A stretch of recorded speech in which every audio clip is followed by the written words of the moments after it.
Hello and welcome once again to Civil Discourse Now. I am Mark Small. And I'm Paul Ogden. We are shooting to you on a beautiful, crisp Saturday on October 6, 2012. And the Cubs season's over, Mark. It was over in April, Paul. Yes, it Don't was. rub It in. was.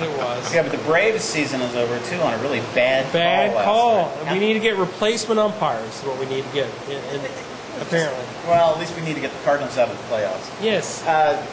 This is a beautiful Saturday afternoon, and we are coming to you live from, not live, we're videotaping from the Village Cigar, which is at 6515 North College Avenue in Indianapolis on the north side in Broad Ripple. Did I get that right? 6513. 6513. I apologize. But it'd be in the same strip off. I think so. Off. I got two off. Wonderful selection of cigars here. One of the few places left in Marion County where you can smoke still, but only cigars. That benefits me. It prejudices against people who can't smoke cigars or don't smoke cigars. And I think we have a guest too, Mark. We might want to introduce him before the segment's over. That's true. I apologize.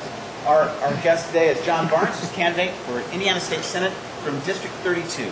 Welcome, John. Thank you very much, John. guys. Thanks for allowing John, me I'm to be disappointed. here. I normally see you wearing a bow tie. You have no bow tie today. Well, you know, I saw some of your tapes, and it looked like you guys were going casual, Yeah. although you look a little more dressed up than the last time. I was. About the same, so... Sometimes I wear a T-shirt. John, you're Democratic Party candidate Yes. for State Senate. What's your contact information? My contact information, johnbarnes.us is the website. Pretty simple, johnbarnes.us. And my cell phone number, you can call anytime, 317-489-2064. And your district is the 32nd district. Yes. What area does that encompass? 32nd district is new. It's one of those that's been radically redrawn. It's all in Marion County. It's every acre of Franklin Township. It's also Warren Township south of Washington Street, so the southern third. And it's Perry over about as far as McFarland, so about a fourth of Perry Township. But it's all in Marion County. You've been in the General Assembly before. Been in the General Assembly before. I was there from 2009 to 2011.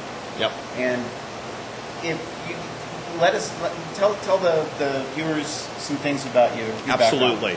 I've been an East Sider all my life. Born and raised in the Irvington area, and been a public school teacher for 33 years. Where did you teach? 28 years have been spent in Warren Township, and Warren Central High School is where I teach social studies even to this day. And actually, I got involved in politics because of my students. I was teaching a night school government class about 2002, and I was reminding them that they needed to, social studies is all about getting involved in the community. That's what a citizen does, register to vote, run for office. And of course they said, well, wait a minute, you're involved in the community, you're registered to vote. Have you run for office? And I was like, oh. So it kind of became a class project, and then ran for the legislature, lost in 06, won in 08. 2 years in very much a 50-50 district. 2010 lost that, but with the redrawing of the Senate district, which is radically different than it's been before, I thought it would be a good time to try again. Now, that old Senate district used to go into Johnson County? Yes, well, as a matter of fact, Shelby County. It went as far north as Shelbyville originally. And the incumbent there is Senator Patricia Miller. She's been in office for the last 30 years, and she's never really had an opponent before because it's never really been competitive. There have been people who have stood for election, but she's never really had to campaign. Stood for election. I haven't heard that phrase for a while. Old-fashioned teachers, What is her occupation other than being a state senator? She is a registered nurse, and she's also the executive director of the confessing movement in the Methodist Church. Okay. Yeah. If you were to look at issues for this campaign, realizing as we do, and I always preface this by saying we've got hundreds of issues potentially that are very important. Yeah. If you could crystallize like 3 issues that were at the top, what would those be? Well, number one, I think I'm frustrated, and I think a lot of people are frustrated about transparency in state government. They'd like to really know what's going on. And what's bothered me here these last few years is we talk about how we don't have enough money to do what we need to do, so we need to set budget priorities. And we decide, okay, here's what we're going to do. The governor said originally that he was only going to cut education as a last resort. And then, we did that, but then we found money. I'm trying to figure out why our accounting system isn't better. That's number one. If you find over $500 million that you didn't know you had. Now, there have been 3, I believe, accounting errors that have got publicity. That totaled over $500 What was million. the total? 2 are in your favor. Select $500 and go. And there was a story, there's been 2 stories actually. One where they did a TV reporter, of course it wasn't our star. Well, the TV reporter did a study of late fees paid by agencies. I don't know if you saw that. Yes, it was an incredible amount. Yep. It was like over $1 million. Right. And then I saw a subsequent report. I think it was just focused on a couple agencies. Well, my favorite is when they talked to Tim Berry and they said, well, you're the auditor, and his response was, well, the auditor doesn't really audit. And I'm like, okay, well, there's a real problem in state government right there. Yeah, exactly. So that's number one, I think. Number 2, I'm a teacher. It drives me crazy when people start to stereotype what they think that means, but I think that if one of the things you say is we'll only cut education as a last resort, if you find money that was missing, that's where some of that money should go. And that didn't happen. It's like, oh, well, we're going to find other things to spend it on. Well, we had to spend it on things like the Colts and the Pacers. Or is that just Marion That's just County? local. I thought part of the General Assembly funneled money into. I think they help pay for the bill. I mean, they should have to do it. Everybody should pay for the Colts and the Pacers. I'm sorry, go ahead. No, it's kind of dangerous to be That's the between these 2 guys. sarcasm Mark has. Well, is that what that is? Yeah, okay, I got you. And I got you. as you know, half the world doesn't pick up sarcasm anymore. They take everything literally. So. Well, the third thing would be economic development, redevelopment, whatever you want to call it, especially in District 32. My problem is that I think when people become long-term members of the legislature, they suddenly become like senators at large. Mm-hmm. It's like they're involved in statewide issues, but they're really not very involved in their district.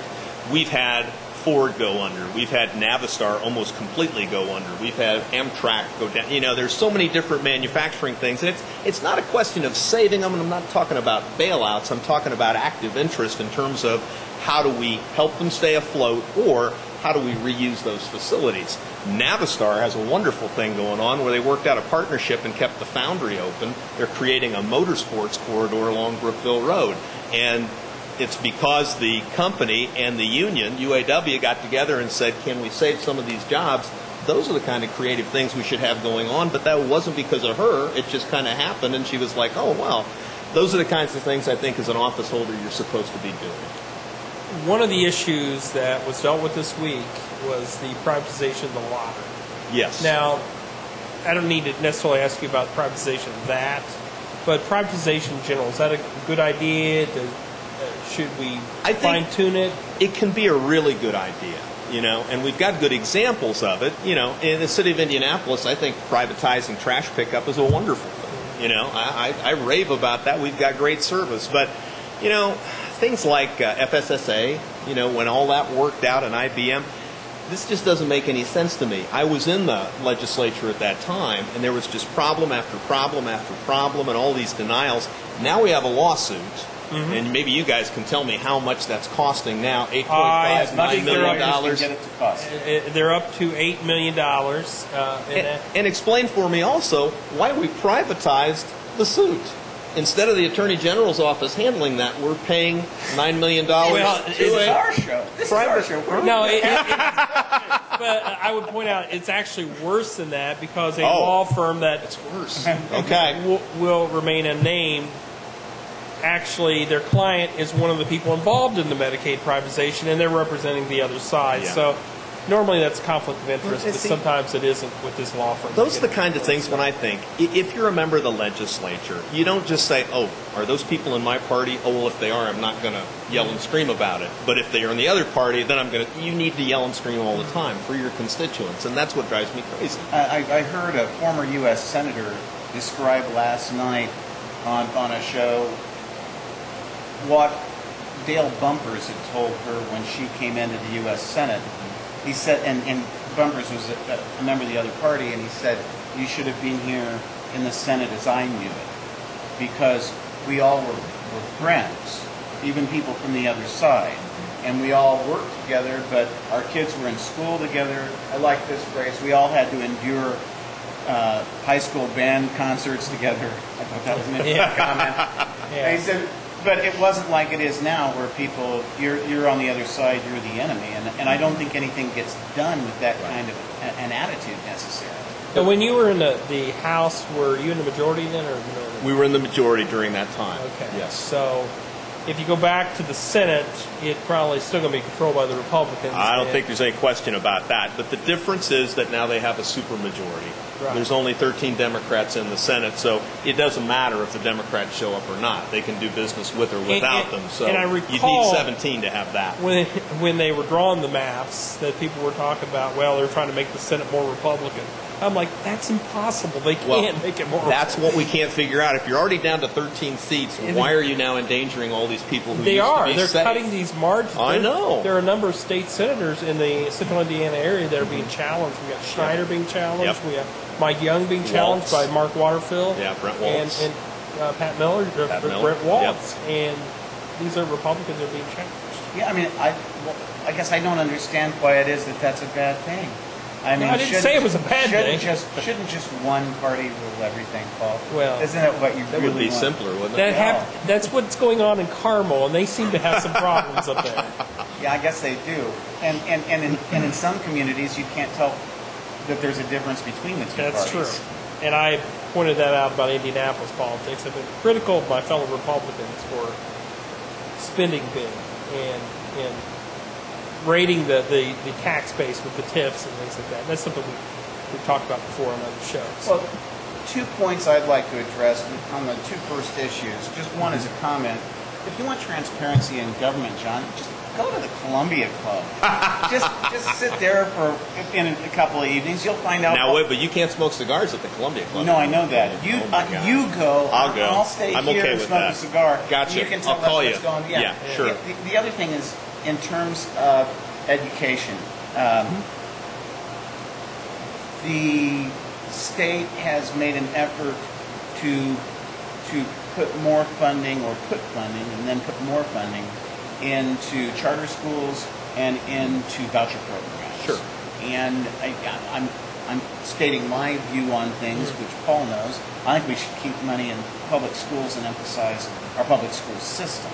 I understand charter schools technically are public schools, but I think that there's kind of a flaw there when you start diverting funds into... And we had Mr. Waterfield on the show last week, whose wife is a public school teacher and has been for a number of years. Right. And he brought up a good point, and it's a point I think that Republicans would agree with.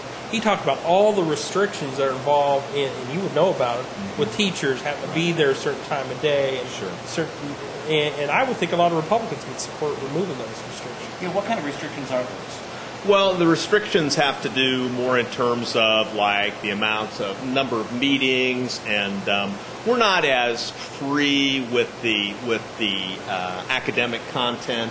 You know, there's not much in terms of being able to experiment. There's more and more. If you have a good book you think you want to bring into your class, can you bring it in? It's difficult. It's difficult. We can talk about that in a minute. This is the end of the segment. We'll be right back. If they would repeal